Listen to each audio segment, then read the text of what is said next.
السلام علیکم دوستو، آج کی میری ویڈیو بہت اچھی ہے، میرے ساتھ رہیے گا۔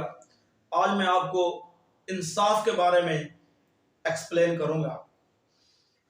ایک طوطا اور طوطی ایک گاؤں سے گزر رہے ہوتے ہیں۔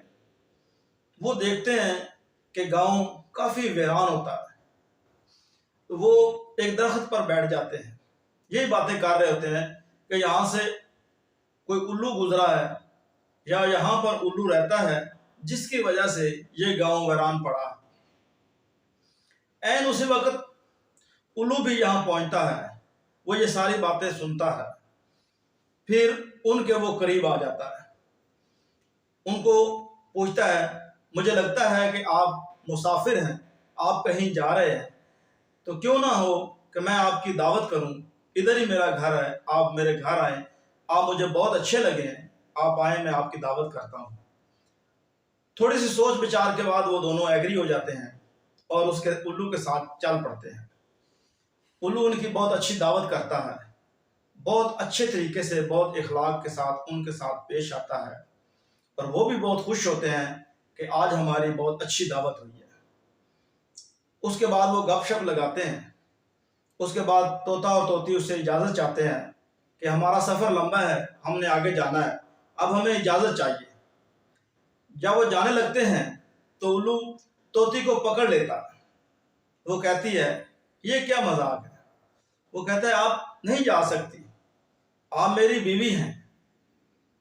وہ حیران ہو جاتے ہیں کہ آپ نے ہماری دعوت کے لیے ہمیں بلایا ہے، ہم آگے جا رہے ہیں، اب آپ ہمارے ساتھ زیادتی کر رہے ہیں۔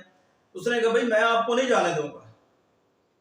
تو کافی بحث کے بعد پھر وہ فیصلہ کرتے ہیں کیوں نہ ہو ہم قاضی کے پاس چلتے ہیں، ہم عدالت کے پاس چلتے ہیں، وہاں سے فیصلہ لیتے ہیں، جو بھی فیصلہ آئے گا وہ ہمیں منظور ہوگا۔ وہ تینوں قاضی کے پاس چلے جاتے ہیں، اپنی اپنی باتیں سناتے ہیں، الو بھی سناتا ہے، طوطا بھی سناتا ہے، کہ پوری اپنی کہانی سنا دیتے ہیں۔ اس کے بعد قاضی جو فیصلہ دیتا ہے وہ یہ دیتا ہے کہ یہ طوطی جو ہے یہ الو کی بیگم ہے، یہ اس کے ساتھ جائے گی۔ تو طوطا مایوسی کے عالم میں عدالت سے باہر نکلتا ہے، وہ بہت پریشان ہوتا ہے۔ الو اس کو آواز لگاتا ہے بھائی جان ادھر آ جائیں، یہ آپ کی بیوی ہے، آپ اسے لے کر جائیں۔ وہ حیران ہو جاتا ہے، وہ کہتا ہے جج نے فیصلہ آپ کے حق میں دے دیا ہے، تو اب میں اسے کیسے لے جا سکتا ہوں؟ اب یہ میری بیوی نہیں ہے۔